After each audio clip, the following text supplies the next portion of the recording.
Well, we're with Kevin Kling, a Minnesota storyteller and a fantastic humorist. Welcome to the playlist. Thank you. So here we are in the County Seat Theater in Cloquet. Yeah. You're fitting us in between shows. How comfortable are you with the stage? Oh, it's beautiful. This theater, I'm loving it. No, it's the perfect size for storytelling.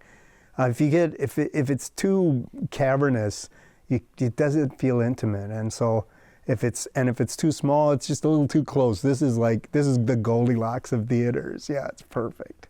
Tell me a little bit about your background. How did the storytelling bug? How did you find out that that was part of your gift? I think you phrased it really well there, the last part, because I didn't know it was a gift, and then somebody has to tell you. And I was at a party in the kitchen, the best place to be in a party, is the kitchen. And I was in there, and there was a producer in there of a theater company in Minneapolis, Brass Tacks Theater.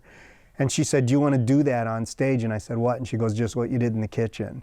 And so there I was on the stage then, and it's been going ever since, 30 years. You've collaborated with theater directors and with musicians. Yeah.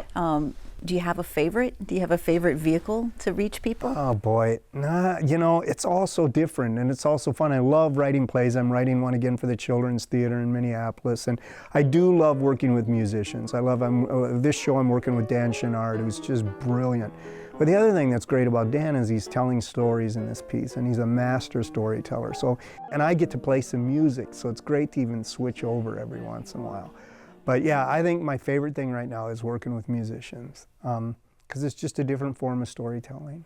The other thing you do, you play with the humor, Yeah. and you get us to laugh. And why is that an important piece of storytelling? Well, part of being a storyteller is you want to develop a sense of trust, a sense of, okay, we're in this together. If you laugh at something, you're part of a family. And so I think of humor as a way of bringing us all together in a room, and it works, and so it works well. Do you sit down and write stuff out and then try it out on people, or how do you develop that? To me, it's like a joke is like throwing a pebble in a puddle, and I have those circles that work their way out. The first person I have to get to laugh is me. Then it's got to be my buddies, then my family, and then I'll slowly work out to where if I can get somebody I don't know to laugh, then I know it's time to put it on stage. So I usually work through it, sitting around with people and see if they think it's funny. It's tricky. I think writing humor is one of the hardest things to do. It kind of is, but it sure is fun. And then, if you do a stinker on stage, if one bombs, the audience kind of feels like they owe you something. So you're due one later on. So usually your next joke's going to get a laugh, even if it's terrible, because the audience is going, "Oh, we better help this guy out."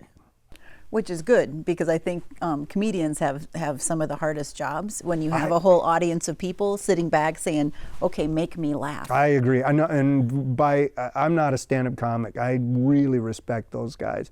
But a storyteller is different than a stand-up. A storyteller, we use a joke to open a door. A stand-up is aiming for a joke to close a door. That's what they're aiming for. But as a storyteller, I tell a joke because then we're all in the same place at the same time. Now I can get to the other stuff. And so I use it very differently. Tell me a little bit about being an author and the stories you've written, Little Big Brother, illustrated by Chris Monroe. Oh, I adore her. She's incredible. I feel so lucky. I worked with Borealis out of the Historical Society. I knew Chris's work, but I didn't know her. And when they put us together and I saw her work, oh man, I was just so thrilled.